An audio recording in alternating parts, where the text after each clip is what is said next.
ये कहानी है जंगल में रहने वाले एक ठग की दो बेटियों की, जो जंगल से गुजरने वाले मुसाफिरों को छल कपट से लूटकर उनका कत्ल कर देती। पर फिर एक दिन एक ऐसा मुसाफिर आया जिससे उन सब की जिंदगी बदल गई। एक गुस्सैल राजा ने अपने पुत्र के किसी दोष के कारण उसे देश निकाला दे दिया। राजकुमार ने दुखी मन से अपने गुजारे के लिए 4 लाल और कुछ स्वर्ण भी अपने साथ ले लिए और भरे हृदय से अपने पिता का महल छोड़ दिया। चलते चलते वो जब शहर से कुछ दूर पहुंचा तो उसे एक साधु का आश्रम दिखाई दिया। राजकुमार उस साधु को दंडवत प्रणाम करके एक तरफ बैठ गया। जब साधु ने उसकी मायूस शक्ल और देह पर कीमती वस्त्र देखे तो साधु ने उससे पूछा, बच्चा तुम कौन हो और यहाँ कैसे आए? राजकुमार बोला, महाराज मैं राजा चंद्रगुप्त का पुत्र महेंद्रगुप्त हूँ। मुझे मेरे पिता ने देश निकाला दे दिया है, इसीलिए मैं परदेश जा रहा हूँ। रास्ते में आपका आश्रम दिखाई दिया तो मेरे मन में आया कि आपके भी दर्शन करता चलूं। साधु ने महेंद्रगुप्त की बात सुनकर कहा, वत्स तुम नेक इंसान हो और परदेश जा रहे हो, इसलिए मैं तुम्हें 4 बातें बताता हूँ। तुम उन बातों पर अमल करना। परदेश में ये बातें तुम्हारे अवश्य ही काम आएंगी। पहली यह कि परदेश में एक से भले 2 होते हैं। दूसरी यह कि परदेश में दूसरे के हाथ का बना खाना मत खाना, अगर खाना भी पड़े तो पहले किसी जानवर को खिला देना।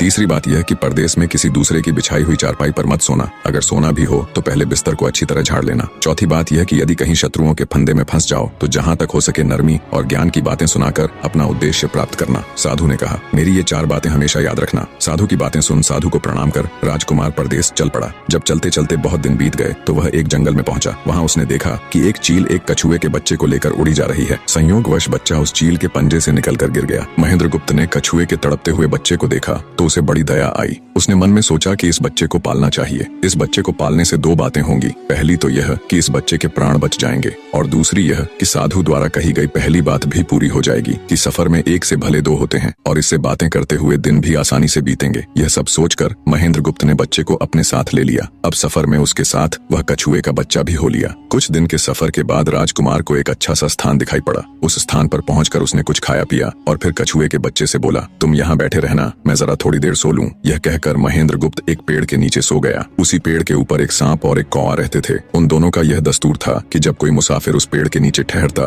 तो सांप उसे डस लेता और कौवा उसकी आंखें निकाल लेता। नाग ने जब सोते हुए मुसाफिर को देखा तो पेड़ के नीचे उतरा और राजकुमार को डस लिया। सांप के डसते ही तुरंत राजकुमार के प्राण पखेरु उड़ गए। कुछ देर में जब कछुए की नजर महेंद्रगुप्त पर पड़ी तो वह उसे मरा देखकर बहुत घबराया और महेंद्रगुप्त के ऊपर बैठकर रोने लगा। तभी कौवा भी पेड़ से नीचे उतरा और ज्यों ही उसने महेंद्रगुप्त की आंखें निकालनी चाही त्यों ही कछुए ने झपटकर कौवे की गर्दन को मुंह से पकड़ लिया। कौवे ने बहुत जोर लगाया मगर कछुए ने उसे नहीं छोड़ा। तब कौवे ने सांप को पुकारा। कौवे की आवाज सुनकर सांप आ गया। उसने बड़े जोर से कछुए की पीठ पर डंक मारा परंतु कछुए ने अपना मुंह भीतर कर लिया। सांप ने कई बार कछुए की पीठ पर डंक मारा किंतु हर बार कछुआ अपना मुंह अंदर कर लेता। जब सांप का कछुए पर बस नहीं चला तो उसने कछुए से प्रार्थना की कि तुम मेरे मित्र को छोड़ दो। यह सुन आगे क्या हुआ जानने के लिए नेक्स्ट पार्ट देखें और चैनल को